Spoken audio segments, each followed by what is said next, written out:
A while ago, my friend Paul, aka the Catholic Gaming Nerd, took the MBTI test for me, and I took the MBTI test for him on my channel. He released the second part of this collab a while ago, which is him reacting to me taking the MBTI for him. This video is me reacting to him taking the MBTI on my behalf. When Paul released the part 2, all he did was take a few select clips that he thought were notable, so that's what I'm going to do. Let's get started. You enjoy having a wide circle of acquaintances. That's definitely a yes, because she constantly refers to her loyal fans of her channel as her family, and I think she enjoys camaraderie and that closeness.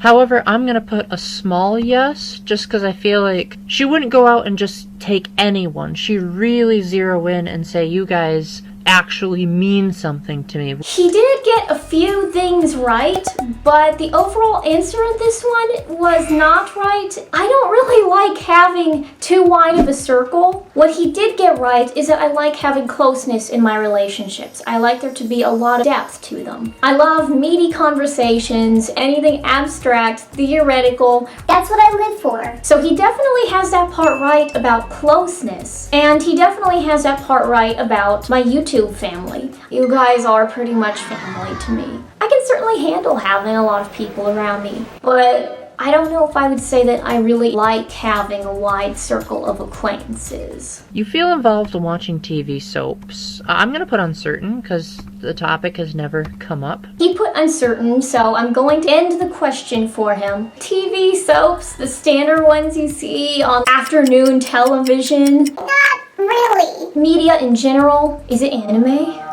Like, if we're talking about anime, there might be some borderline obsession with some animes and some shows. You often ponder the root cause of phenomena and things. It's like mic drop. He knows me well. You trust reason rather than feelings. I think I would probably put a lowercase no here. Just because, again, feeling types are, obviously they make a lot of decisions based on feelings, but I do think it's a lowercase no because she does use a good amount of reasoning, having tertiary introverted thinking after all. See, there's always been this war inside of me, whether to trust feelings or to trust logic. I've had to teach myself to incorporate feelings into my decisions. There are intuitive leaps that I've made that I found that I should have listened to, and they were oftentimes shrouded in feelings of discomfort or feelings of something isn't right. And I would be like, but there's no evidence to support it. Just go along as if you didn't have that feeling. I have paid for not listening to my feelings because they were telling me something on an intuitive level. It's true that I'm learning how to trust emotion, but I would not say that I naturally trust my emotions that well or incorporate them into my decisions very well. You spend your leisure time actively socializing with a group of people, attending parties, shopping, etc.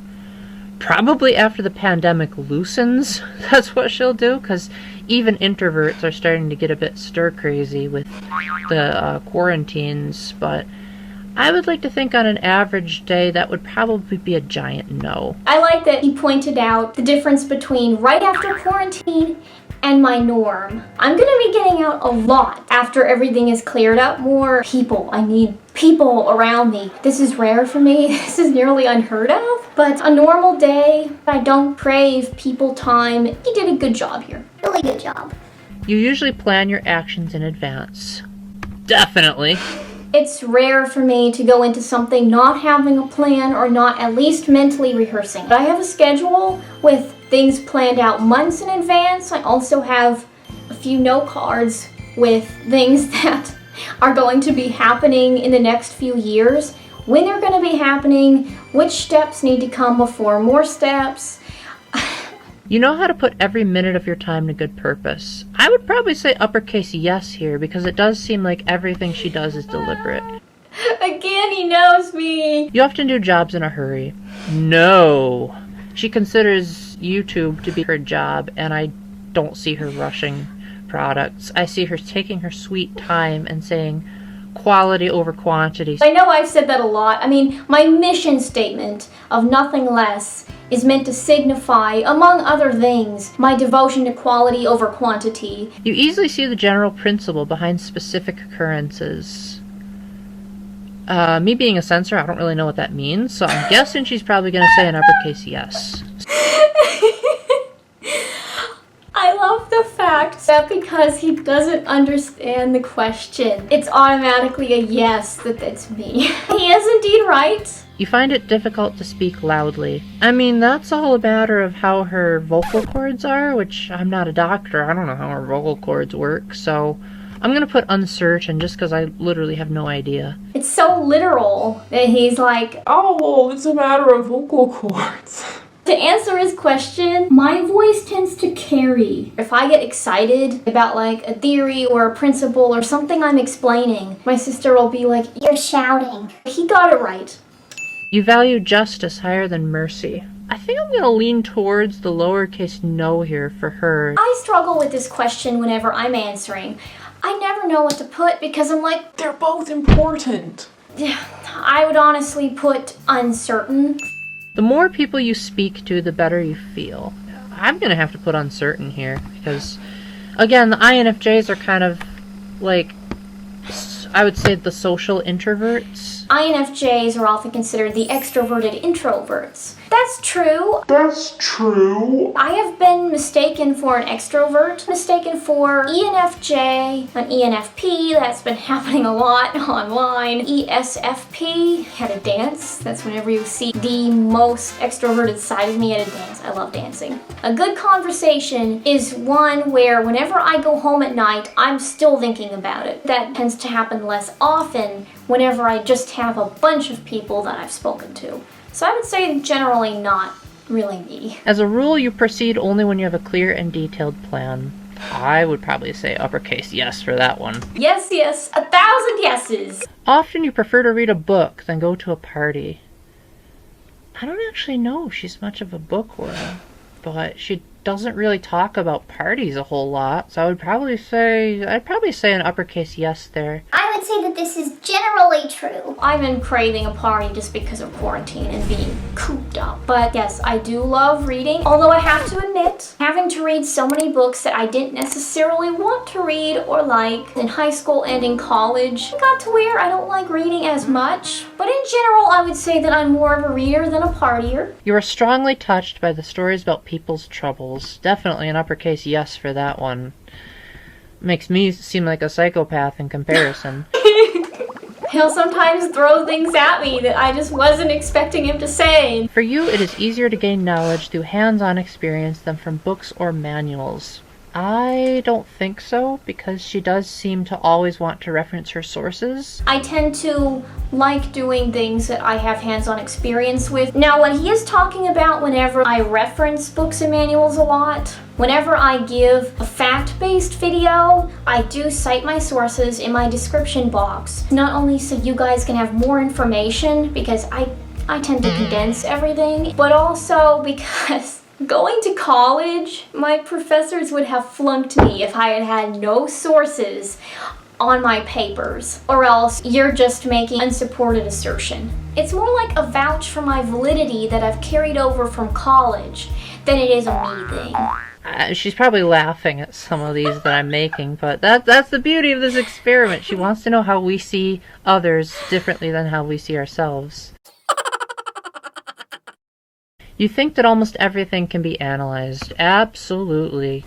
I would be surprised if there's anything she doesn't analyze. I'm sure that I don't analyze.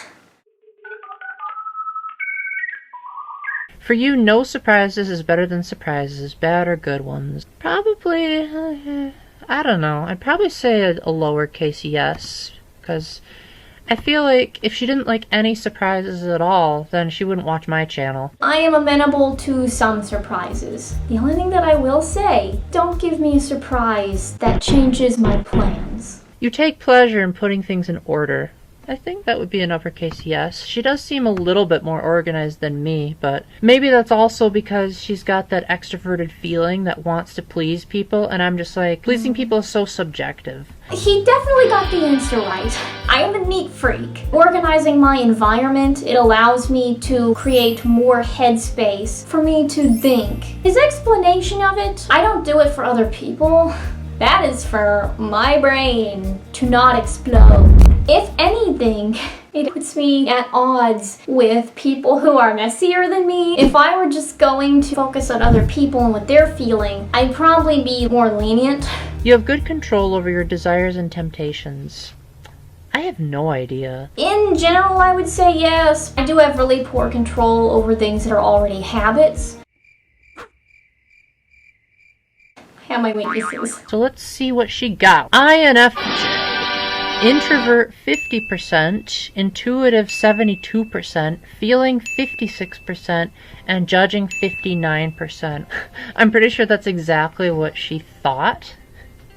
Because she was saying that like feeling and thinking is the closest to being each other. It even just says you have moderate preference of feeling over thinking. I would say that that's fair. I like the fact that he points out that T and F are very close.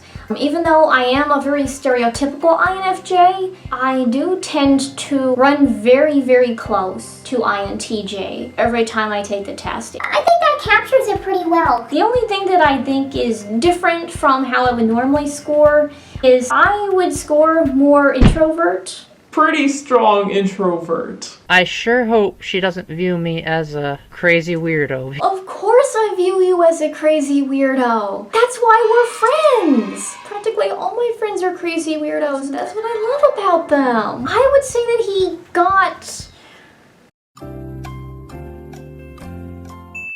97-98% right. He did a really, really good job of reading me. It may have seemed like I was critiquing a lot, but I was trying to point out the things that he did get wrong, or the times whenever he said that he was uncertain. And that way I could answer his question of which would it be. But in general, he really got me. Anyway, I hope you guys enjoyed it. Thank you again to Paul for doing this with me. This was so much fun, and it was so illuminating. Anyway, until next video, remember to live nothing less than your best life. Bye-bye! Mwah.